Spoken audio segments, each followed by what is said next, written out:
नमस्कार दोस्तों। पिछले वीडियो में हमने राजस्थान के इतिहास जानने के पुरालेखी स्रोतों में विभिन्न शिलालेखों के बारे में पढ़ा था। पुरालेखी स्रोतों में दूसरे महत्वपूर्ण स्रोत हैं सिक्के अथवा मुद्राएं। इतिहास की जानकारी के स्रोतों में सिक्कों का एक महत्वपूर्ण स्थान है। प्राचीन काल से ही सिक्के दैनिक लेन देन, व्यापार, वाणिज्य, राज्य के आय एवं आर्थिक व्यवस्था के आधार स्तंभ रहे हैं। राजनीतिक दृष्टि से सिक्के शासकों की प्रभुसत्ता के प्रतीक माने जाते थे। अतः लगभग सभी शासकों ने अपने शासनकाल में अपने नाम के सिक्के जारी किए थे। राजस्थान के विभिन्न राज्यों मेवाड़, डूंगरपुर, प्रतापगढ़, बांसवाड़ा, जोधपुर, बीकानेर, जयपुर, बूंदी, कोटा, किशनगढ़, झालावाड़, जैसलमेर, अलवर, भरतपुर, धौलपुर, टोंक, सिरोही आदि के शासकों द्वारा सोने, चांदी, तांबे और शीशे के सिक्के जारी किए गए थे और अब तक लाखों की संख्या में ये सिक्के मिल चुके हैं। इन सिक्कों के माध्यम से हम शासकों के वंशक्रम का निर्धारण, आर्थिक संपन्नता तथा धार्मिक मान्यताओं के बारे में प्रामाणिक जानकारी प्राप्त कर सकते हैं। सिक्कों पर उत्कीर्ण शब्दों, मूर्तियों की वेशभूषा तथा विशेष धार्मिक चिन्हों के आधार पर तत्कालीन कला, वेशभूषा, शासक की धार्मिक वृत्ति आदि की जानकारी प्राप्त कर सकते हैं। गुहिल, बापा, शील आदि के सिक्के मेवाड़ में चलते थे। परमारों के पारुथ द्रम मेवाड़ में लेन देन के कार्य में आते थे। प्रतिहारों के भी सिक्के राजस्थान में चलते थे। अजमेर के चौहान वंशीय शासकों के 11वीं से 13वीं सदी के प्रारंभ तक के कई चांदी व तांबे के सिक्के मिले हैं। इन सिक्कों के लिए विभिन्न नाम रखे गए थे। चौहान नरेशों में अजय राज, सोमेश्वर, पृथ्वीराज तृतीय के सिक्के विशेष प्रसिद्ध हैं। पृथ्वीराज चौहान के समय का एक सिक्का मिला है जो 1192 ईस्वी का है। इस सिक्के के एक तरफ मोहम्मद बिन शाम और दूसरी तरफ पृथ्वीराज का नाम अंकित है। इस सिक्के के आधार पर कुछ विद्वानों का मानना है कि तराइन के द्वितीय युद्ध 1192 ईस्वी के बाद पृथ्वीराज को गजनी नहीं ले जाया गया था। महाराणा कुंभा के चांदी और तांबे के सिक्के मिले हैं जिन पर कुंभकर्ण, कुंभलमेरु, कुंभलनेर आदि विरुद्ध अंकित हैं। जनरल कनिंघम को आगरा में मेवाड़ के संस्थापक शासक गोहिल के सिक्के प्राप्त हुए। तत्पश्चात ऐसे ही सिक्के ओझाजी को भी मिले। इन सिक्कों के ऊर्ध्व पटल तथा अधोवट के चित्रण से मेवाड़ राजवंश के शैव धर्म के प्रति आस्था का पता चलता है। राणा कुंभाकालीन 1433 से 1468 ईस्वी सिक्कों में ताम्र मुद्राएं तथा रजत मुद्रा का उल्लेख जनरल कनिंघम ने किया है। इन पर उत्कीर्ण विक्रम संवत 1510, 1512, 1523 आदि तिथियों श्री कुंभलमेरु महाराणा श्री कुंभकर्ण से, श्री एकलिंगस्य प्रसादात और श्री के वाक्यों सहित भाले और डमरू का बिंदु चिन्ह बना हुआ है। यह सिक्के वर्गाकृति के हैं जिन्हें टक्का पुकारा जाता था। यह प्रभाव सल्तनतकालीन मुद्रा व्यवस्था को प्रकट करता है जो कि मेवाड़ में राणा सांगा तक प्रचलित रही थी। सांगा के पश्चात शनय शनय मुगलकालीन मुद्रा की छाया हमें मेवाड़ और राजस्थान के तत्कालीन अन्यत्र राज्यों में दिखलाई देती है। सांगा कालीन 1509 से 1528 ईस्वी प्राप्त 3 मुद्राएं ताम्र तथा 3 पीतल की हैं। इनके ऊर्ध्व पटल पर नागरी अभिलेख तथा नागरी अंकों में तिथि तथा अधो पटल पर सुल्तान बिन सुल्तान का अभिलेख उत्कीर्ण किया हुआ मिलता है। प्रतीक चिन्हों में स्वास्तिक, सूर्य और चंद्र प्रदर्शित किए गए हैं। इस प्रकार सांगा के उत्तराधिकारियों राणा रतन सिंह द्वितीय, राणा विक्रमादित्य, बनवीर आदि की मुद्राओं के संलग्न मुगल मुद्राओं का प्रचलन भी मेवाड़ में रहा था जो टक्का, रुपये आदि कहलाती थी। परवर्ती काल में आलम शाही, मेड़ता शाही,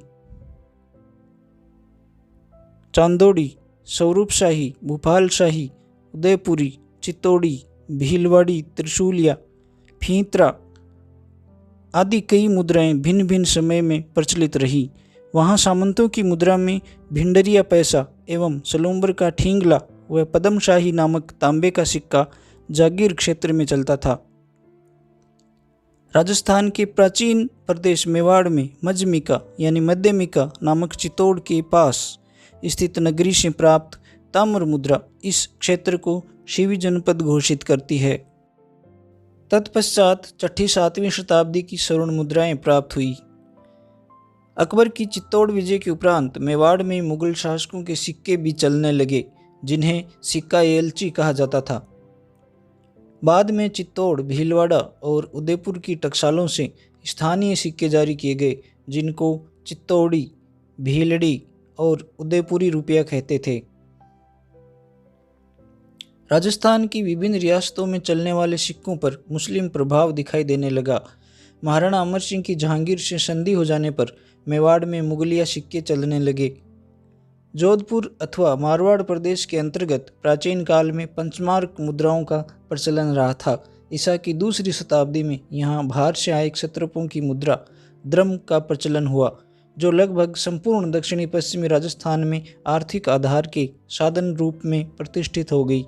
बांसवाड़ा जिले के सरवानिया गांव से 1911 ईस्वी में प्राप्त वीर दामन की मुद्राएं इसका प्रमाण है। जोधपुर राज्य में पहले चौहानों के सिक्के चलते थे। बाद में दिल्ली सुल्तानों और फिर मुगल शासकों के सिक्कों का जमाना आया। मुगल साम्राज्य के पतन के दिनों में जोधपुर के शासकों ने बादशाह की आज्ञा से अपने राज्य में टकसालें खोलकर अपने नाम के सिक्के ढलवाए। इनमें विजयशाही सिक्का काफ़ी लोकप्रिय रहा। प्रतिहार तथा चौहान शासकों के सिक्कों के अलावा मारवाड़ में फदका या फदिया मुद्राओं का उल्लेख भी हमें प्राप्त होता है।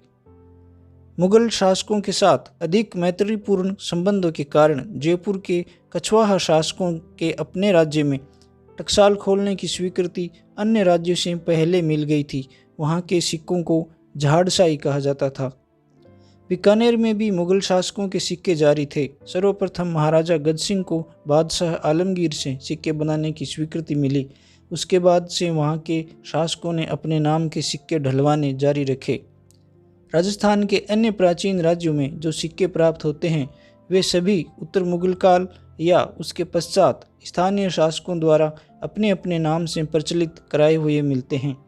इनमें जयपुर अथवा ढूंढाड़ प्रदेश में झाड़साई, रामसाई मुहर, मुगल बादशाह के नाम वाले सिक्कों में मुहम्मद शाही, प्रतापगढ़ के सलीम शाही, बांसवाड़ा के लक्ष्मण शाही, बूंदी का हाली, कटार शाही, झालावाड़ का मदन शाही, जैसलमेर में अखर शाही व ताम्र मुद्रा डोडिया, अलवर का राव शाही आदि मुख्य कहे जा सकते हैं। ब्रिटिश सत्ता की स्थापना के बाद कलदार रुपये का प्रचलन हुआ और धीरे धीरे राजपूत राज्यों में मिलने वाले सिक्कों का प्रचलन समाप्त हो गया। तीसरे स्रोत हैं ताम्रपत्र या दानपत्र। राजस्थान के ऐतिहासिक स्रोतों के रूप में दानपत्रों का भी महत्वपूर्ण स्थान है। ये दानपत्र ताम्रपत्र भी कहे जाते हैं क्योंकि इनके लिए तांबे की चदरों को काम में लिया जाता था। ये ताम्रपत्र मध्यकालीन राजाओं तथा जागीरदारों द्वारा उत्कीर्ण कराए जाते थे। ये ताम्रपत्र संस्कृत एवं स्थानीय भाषा में होते थे। ताम्रपत्रों को राज्य परिवार के इष्टदेव के नाम से शुरू किया जाता था, जैसे श्री गणेशाय नमः, रामो जयति, श्री सीताराम जी, श्री माताजी आदि। मूल पाठ में राजाओं के नाम, अनुदान पाने वाले का नाम, अनुदान देने का कारण, अनुदान का विवरण, भूमि का नाम तथा समय आदि होता था। इसके अंत में आज्ञा के वाहक एवं प्रधान के नाम भी दिए जाते थे। इन ताम्रपत्रों से अधिकतर भूमि संबंधी सूचनाएं मिलती हैं क्योंकि विशेष रूप से अनुदानों में भूमि दान का ही महत्व अधिक रहा है। इसके अलावा विशेष अवसरों पर राजाओं द्वारा व्यक्ति विशेष को दिए गए दान, इनाम, जागीर आदि के बारे में सूचना स्वरूप उत्कीर्ण कराए जाते थे। अनुदान विशेष रूप से पर्वों पर, धार्मिक कार्यों पर, यात्रा के अवसर पर, मृत्यु अथवा विजय के उपलक्ष्य आदि अवसरों पर दिए जाते थे। कभी कभी चारण भाटों, ब्राह्मणों आदि के भरण पोषण के लिए तथा ठाकुर जी की पूजा प्रतिष्ठा के लिए दान दिए जाते थे। विशेष उपलब्धियों पर योद्धाओं को भी दान पत्र देकर सम्मानित किया जाता था। इन दान पत्रों द्वारा कई राजनीतिक घटनाओं, आर्थिक व्यवस्था तथा व्यक्ति विशेषों की हमें जानकारी मिलती है। इनके द्वारा अनुदान देने वाले की धर्मपरायणता का भी बोध होता है। जहाँ तक दान पत्रों की संख्या का प्रश्न है, वे लाखों की तादाद में हैं। उदाहरणार्थ, आहड़ के दानपत्र 1206 ईस्वी में गुजरात के मूलराज से लेकर भीमदेव द्वितीय तक के सोलंकी राजाओं की वंशावली दी गई है। खेरोदा के ताम्रपत्र 1437 ईस्वी में महाराणा कुंभा द्वारा एकलिंग जी के मंदिर के लिए दान में दी गई भूमि का उल्लेख है। चीकली ताम्रपत्र 1483 ईस्वी से किसानों से वसूल की जाने वाली विविध लाग बागों का पता चलता है। 1535 ईस्वी के पूर्व के ताम्रपत्र में चित्तौड़ की रानी कर्मवती द्वारा जौहर में प्रवेश करते समय दिए गए भूमि अनुदान की जानकारी मिलती है। प्रतापगढ़ के दानपत्र से सूर्य ग्रहण के अवसर पर दान देने का कौदाखेड़ी दानपत्र 1713 ईस्वी से महाराणा संग्राम सिंह द्वितीय की दानशीलता का पता चलता है। अन्य पुरालेखी स्रोत। पुरालेख की सामग्री के अंतर्गत बहियां, दस्तावेज, फाइलें, परवाने, फरमान, वकील रिपोर्ट्स आदि सम्मिलित हैं। राजस्थान के इतिहास के निर्माण में पुरालेख की सामग्री बड़ी उपयोगी है। मुगल शासकों को सरकारी कागजातों को संग्रहित करने में रुचि थी और इस काम के लिए वे पृथक अधिकारी तथा कर्मचारी नियुक्त करते थे। मुगलों की इस रुचि का प्रभाव राजपूत शासकों पर भी पड़ा और उन्होंने भी अपने राजकीय कागजातों के संग्रह की तरफ ध्यान दिया। अतः प्रत्येक राज्य ने इन पत्रों तथा अपने राज्य से संबंधित अन्य राजकीय कागजातों को सुरक्षित रखने का प्रयास किया।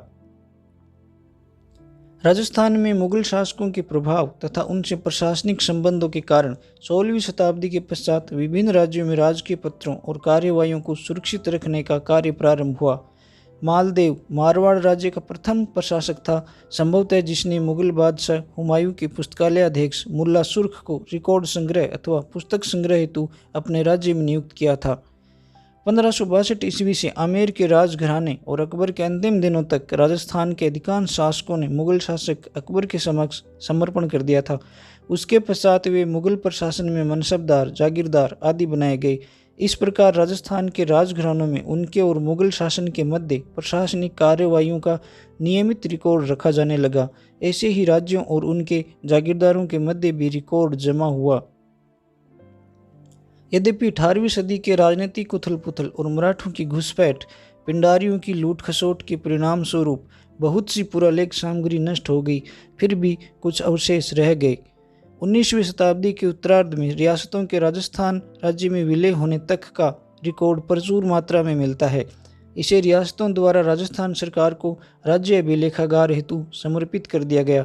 फिर भी जागीरों के रिकॉर्ड तथा अन्य लोकोपयोगी पुरालेख सामग्री भूतपूर्व राजाओं के पास अभी भी पड़ी हुई है।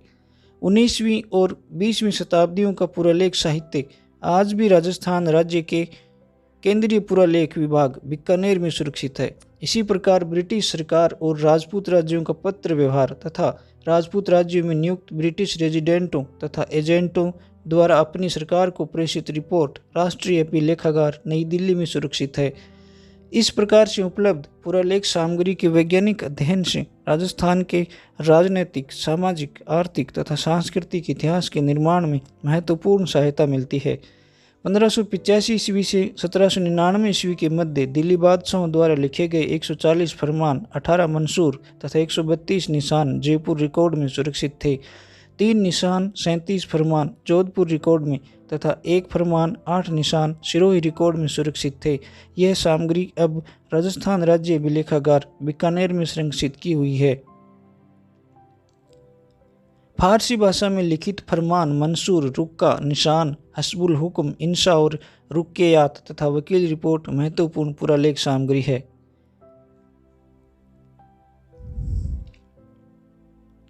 फरमान, मंसूर और रुक्के। फरमान, मंसूर व रुक्के स्वयं मुगल सम्राट द्वारा जारी किए जाते थे। इन्हें बादशाह शासक द्वारा अपने सामंतों, शहजादों, शासकों या प्रजा को स्वयं अथवा अन्य से लिखवा कर भेजा जाता था। इन पत्रों पर तुगरा या राजा का पंजा, हथेली का चिन्ह लगा रहता था। रुक्का निजी पत्र की संज्ञा थी। परवर्ती काल में राजा की ओर से प्राप्त पत्र को खास रुक्का कहा जाने लगा था। राजस्थान के कुछ शासकों ने इस प्रकार के फरमानों, मंसूरों एवं रुकों को सुरक्षित रखा जो इस समय बीकानेर के राज्य अभिलेखागार में मौजूद हैं। इनसे राजपूत शासकों और मुगल शासकों के आपसी संबंधों तथा मुगल साम्राज्य की सुरक्षा में राजपूत शासकों के योगदान की महत्वपूर्ण जानकारी मिलती है। निशान नामक पत्र शहजादी या बेगमों द्वारा बादशाह के अतिरिक्त अन्य से लिखे गए पत्र कहलाते थे। जहांगीर के शासनकाल में नूरजहां द्वारा भेजे गए निशानों पर जहांगीर का नाम होता था, किंतु उस पर नूरजहां की मुद्रा अंकित होती थी। इसको बेगम की मोहर कहा जाता था। हस्बुल इंशा व रुकयात। मुगल सम्राट की आज्ञा अनुसार बादशाही आज्ञा की सूचना देने के लिए शाही पदाधिकारियों, मंत्री, वजीर आदि द्वारा जारी किए जाने वाले कागजात हस्बुल हुक्म, इंशा व रुकयात के नाम से पुकारे जाते थे। अर्जदास्त। राजपूत राजाओं की तरफ से सम्राट तथा शहजादों की सेवा में प्रेषित कागजात अर्जदास्त के नाम से पुकारे जाते थे। यदि ऐसी अर्जदास्तों में विजय के संदेश प्रेषित होते तो इन्हें फतेहनामा कहा जाता था। रज्म और अहकाम। बादशाहों द्वारा अपने सचिव को लिखवाई गई कुछ टिप्पणियां विशेष रज्म और अहकाम कहलाते थे, जिनके आधार पर सचिव पूरा पत्र तैयार करता था। सन्नद, परवाना, दस्तक व अखबारात। सन्नद पत्र नियुक्ति अथवा अधिकार हेतु प्रदान किया जाता था। परवाना अपने से छोटे अधिकारी को लिखा गया प्रशासनिक पत्र था। दस्तक के आधार पर लोग सामान एक स्थान से दूसरे स्थान पर ला तथा ले जा सकते थे। दरबार अथवा शिविर प्रवेश के लिए भी दस्तक एक प्रकार से आधुनिक परमिट या पास था। इसी प्रकार राज्य और दरबार की कार्यवाहियों की प्रेसिडिस को अखबारात कहा जाता था। वकील रिपोर्ट्स। मुगल शासनकाल में प्रत्येक राजपूत शासक मुगल दरबार में अपना वकील रखता था, जो अपने शासक को दरबार की गतिविधियों के बारे में नियमित रूप से पत्र द्वारा सूचना भेजते रहते थे। इनको ही वकील रिपोर्ट कहा जाता था। इनके अध्ययन से मुगल राजपूत संबंधों, मुगल दरबार में होने वाली कूटनीतिक घटनाओं, राजनीतिक षड्यंत्रों, उत्तराधिकार संघर्ष और अमीरों की दलबंदी की जानकारी भी मिलती है। इस वीडियो में बस इतना ही। अगले वीडियो में हम पढ़ेंगे राजस्थानी भाषा लिखित पुरालेख सामग्री के संबंध में।